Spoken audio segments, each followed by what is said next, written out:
Edison format is notorious for allowing a wide variety of decks to shine. Even decks that look like absolute hogwater on paper are able to pop off given the right scenarios and sneak in wins against the more competent meta strategies. In this series, I will profile and match up the jankiest decks imaginable against the meta decks of the time and see if they really can be the best of the worst. Hey guys, welcome back to another Best of the Worst video. As you can see, I'm playing Koa'ki Meiru, and oh boy, is this deck actually playable. I'm really excited to explain how this all works, so let's just get right into it. So the Koa'ki Meiru archetype is a series of cards that all revolve around this card, Iron Core of Koa'ki Meiru. It's just a spell card that doesn't really do anything when activated, but can be added back to your hand instead of conducting your normal draw. Why would you ever want to do that though, you might be thinking? This card is useless. Well, not exactly. You see, all of the Koa'ki Meiru monsters self-destruct during the end phase, unless you can reveal a monster of the same type in your hand, or discard the Iron Core of Koa'ki Meiru. In most scenarios, you want to reveal the monster of the same type so you don't lose any card advantage, but discarding the Iron Core will do in a pinch. Not only that, the Iron Core is needed to reveal for various other effects that are in the deck. So let's get into it. The first Koa'ki Meiru monster we have here is Boulder, which is one of the few ones that doesn't need to reveal anything to stay alive during the end phase. If it's destroyed by battle, we get an Iron Core or another Koa'ki Meiru monster, so it's a great setup for your next turn. It's also a rock, which is important for other monsters later on in this deck. Next we have 3 Crusader, which is just a beast warrior that has 1900 attack that can help you get more card advantage from the graveyard when you destroy an opponent's monster by battle. This card is good for getting cards that you need to reveal at the end of the turn in your hand. Then we have 2 Guardian, which can be tributed to negate any monster effects, which is good if you attack into a Raikou or any other flip monster that could be troublesome. Unfortunately, we don't have access to the spell and trap negates of this archetype yet, because they haven't been released, but this is good enough for now.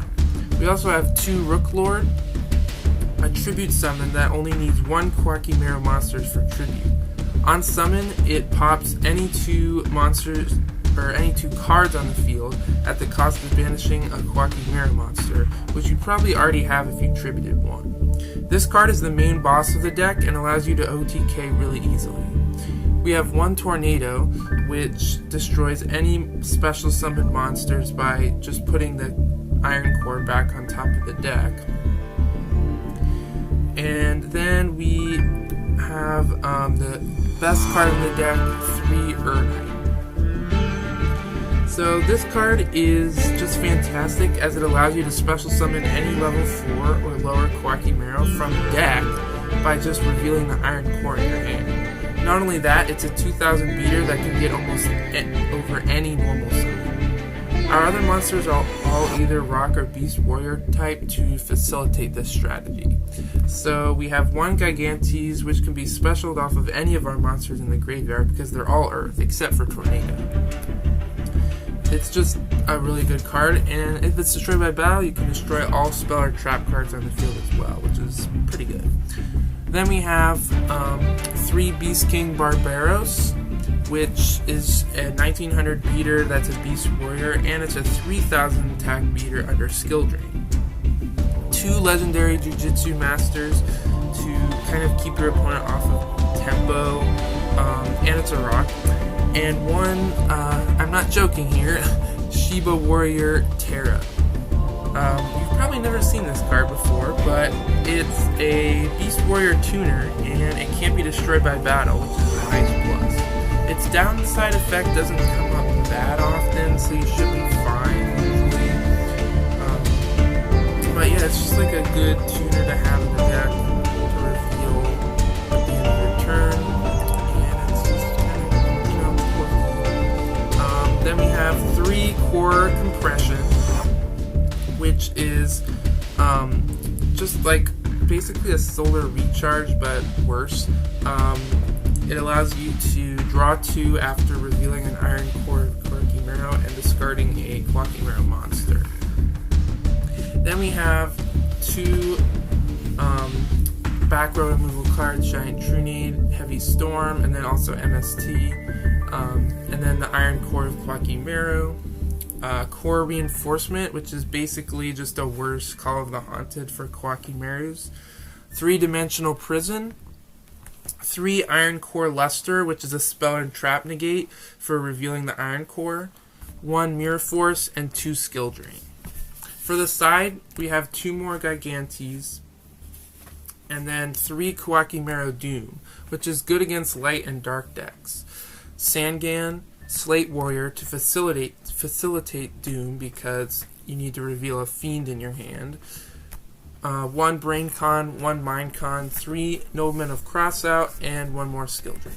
And then in the extra deck, we just have just a whole bunch of good synchros. So let's just get into the replays and see how this deck functions, shall we? Alright, so I do lose the rock, paper, scissors, and I'm going to go second. And my opening hand is pretty good, actually. We have Iron Core plus Urnite, and Core Compression to pitch Tornado to draw 2. So my opponent just sets 2 and passes, which is pretty good for me. I draw Jujitsu Fighter and go for Core Compression, pitching Tornado, and drawing into Dimensional Prison and Beast King. To make sure this Urnite goes through, I MST the back row, and then I summon Urnite, revealing the Iron Core, and special summoning from deck Crusader. In battle, I'm able to get over his Goblin Zombie and trigger Crusader, allowing me to add Tornado back to my hand in the process before attacking directly and then setting the Dimensional Prison after he gets Mizuki back to his hand with Goblin Zombie. Then we reveal Beast King during the end phase for both of my monsters. Again, my opponent sets 2 and passes, which allows me to special another monster from deck here, and I choose Guardian to get around any Raikos or pesky flip monsters. Here I do kind of make a misplay attacking in with my Guardian because he flips up Dimensional Prison, and I wouldn't have been able to negate anyway. However, his monster turns out to be Spirit Reaper, which is kind of hard for my deck to out, but I just set Jujitsu Fighter and pass.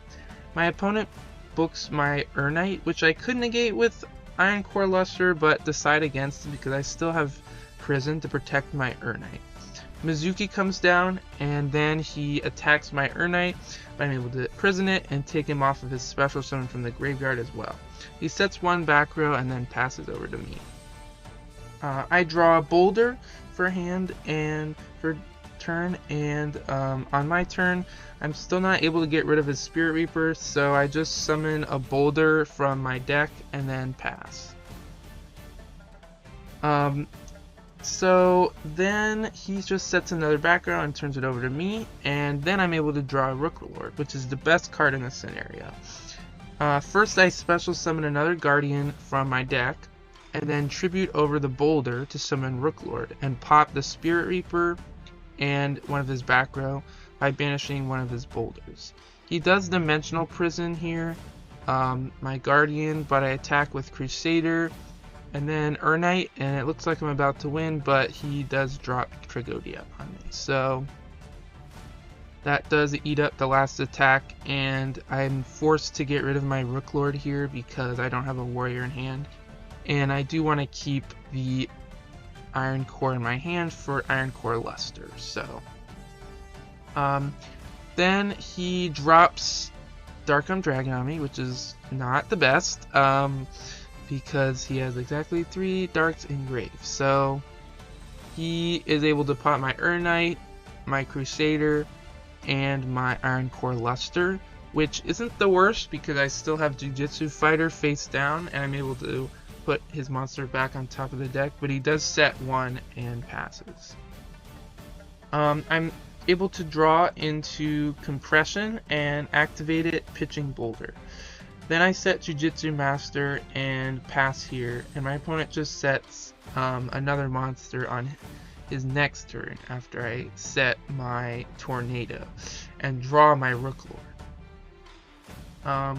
So yeah, just basically here I'm able to tribute my tornado, pop his 2 face downs, and then win the duel. So yeah, this deck is insanely strong at putting the pressure on your opponent because, as we saw from the replay, if you don't address Urnite quickly, the advantage that card generates for you really can't be overpowered. This deck obviously can be bricky at times with the 3 iron cores or hands that don't have any iron cores in them, but it's really good when it pops off. It's probably the best deck I've covered so far in this series. So yeah, I hope you guys look into this deck and play with it. It's really fun. And that's been the deck profile, and I'll see you guys next time.